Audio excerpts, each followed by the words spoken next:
Some problems of state interventionism, the quote, particularization, end quote, of the state in bourgeois society by Elmar Outvater. This is from State and Capital, a Marxist debate. The state under capitalism is the instrument of the domination of capital over the class of wage laborers. This assertion is not only a fact of political experience in the history of various capitalist countries, which has been repeatedly demonstrated in the past and continues to be today, it can also be systematically derived by analysis. However, to carry through this derivation, we would need to begin from the starting point of the conditions of the capitalist process of reproduction, and to investigate the political expression of the relation of classes in bourgeois society, in which the function of the state must be determined. This process of derivation will not, however, be carried out in this essay, since we are directing ourselves only to one aspect of the state's actions, namely its actions upon the many individual capitals. Here the decisive question is, what is the process by which a society made up of many individual capitals is actually put together, and what role in this is allotted to the state? At the level of, quote, capital in general, end quote, which was analyzed by Marx, the real existence of capital as total social capital is presupposed. Total social capital is the combination of a whole in the sense of the real average existence of the many individual capitals whose subjective actions, according to the conditions at any given time, result in the creation of average conditions as the conditions of total social capital. The, quote, laws of motion, end quote, of the capitalist mode of production thus always refer to the total social capital, never to the many individual capitals, which nevertheless, by their actions, are the unconscious means by which capitalist regularity is brought about. But it is not total social capital which carries out transactions, but the many individual capitals. But through their transactions, the individual capitals produce the conditions of existence of total social capital, average conditions of exploitation, equivalent rates of surplus value, average rates of profit. At the conceptual level of, quote, capital in general, end quote, it is the average conditions and their regular movements that are analyzed, that is, the transactions of individual capitals are of interest not as such, but in the results they produce. It is indeed also at the conceptual level of capital in general that we see revealed the form in which the general laws as tendencies of the capitalist mode of production are constituted out of and in counteraction to the transactions of the many individual capitals. This form is competition, in which the immanent constraining laws of the capitalist mode of production establish their validity. Competition, however, is not mere form which can contain any content indifferently, but is precisely the form of implementation of the immanent laws of capital. It is therefore not a mere instrument indifferent to content, but a real and comprehensible necessary moment of the establishment of capital as total social capital. The average conditions and movements of real total social capital are the real basis of the conceptual abstraction, quote, capital in general, end quote.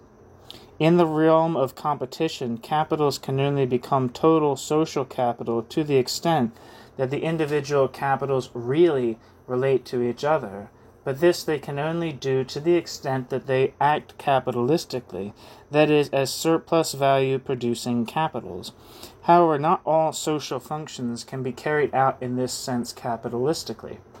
Whether because the production of certain material conditions of production yields no profit, or because the level of generality of many regulations under prevailing concrete conditions is too great for them. 1 second.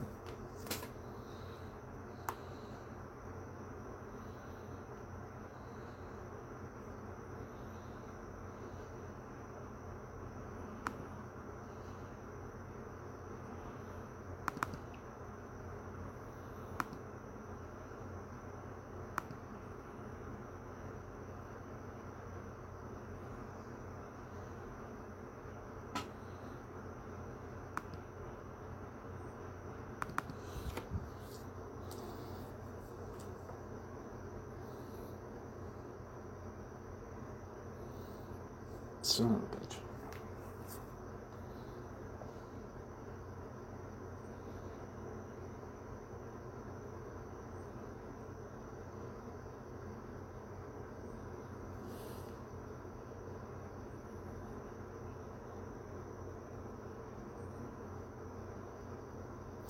In the realm of competition, capital can only become total social capital to the extent that individual capitals really relate to each other. But this individual capitals can only do to the extent that the individual capitals act capitalistically, that is, as surplus value producing capitals. However, not all social functions can be carried out in this sense capitalistically, whether because the production of certain material conditions of production yields no profit, or because the level of generality of many regulations under prevailing concrete conditions is too great for them to be performed by individual capitals with their different particular interests. Hence it follows necessarily from the capitalist form of production both that the individual capitals constitute through competition total social capital, and also that capitalist society cannot be constituted only through the form of competition.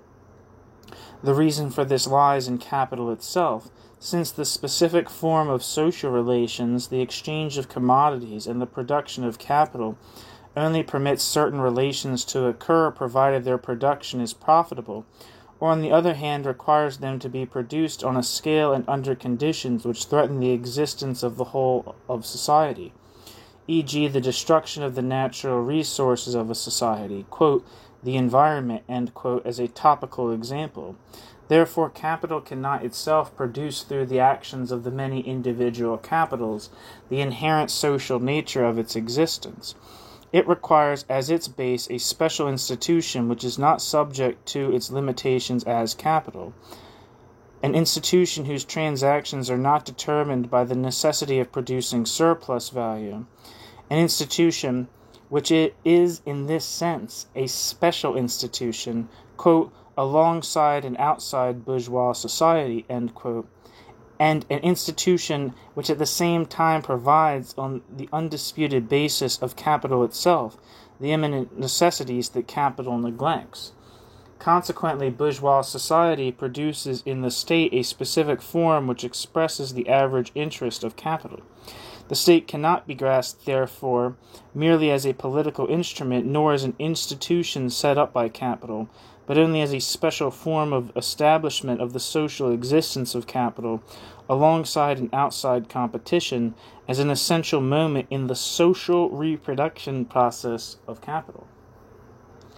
To say that the state expresses the average interest of capital does not mean that the state expresses the average interest of capital in an uncontradictory manner, for the concept of the average existence of capital does not suspend the actions and existence of many individual capitals, which as such stand antagonism to each other.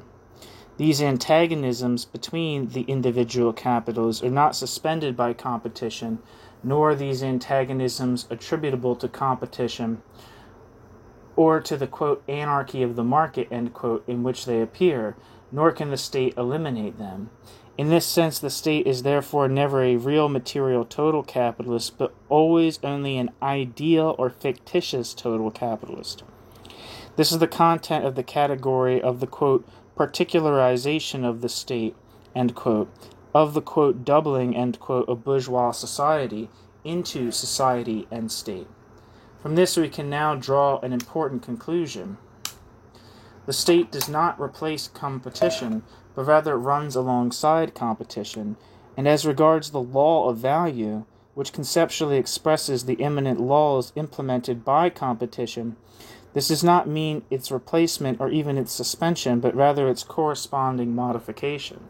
So the establishment of a society fragmented into individual interests is only made historically possible by the fact that the state secures the foundations for its existence. For instance, the state maintains the class of wage laborers as an object for exploitation by capital, or produces general conditions of production, or maintains legal relations, all of which capital constantly tends to destroy, due to the pressure created by competition for the maximum valorization of capital, e.g. the lengthening of the working day and increasing intensiveness of work and as a reply to them, factory acts, etc.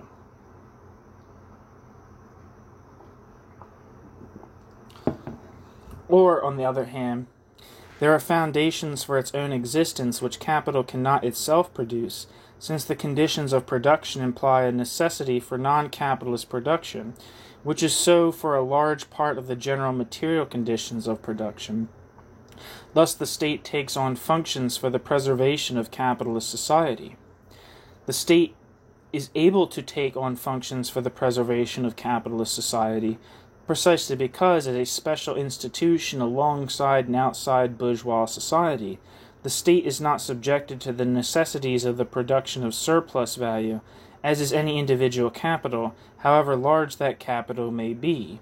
The adequate form of the state in capitalism is therefore the state's particular existence as against the individual capitals, and not that of a quote tool of the monopolies, end quote. It only becomes the tool of monopolies in a mediated sense.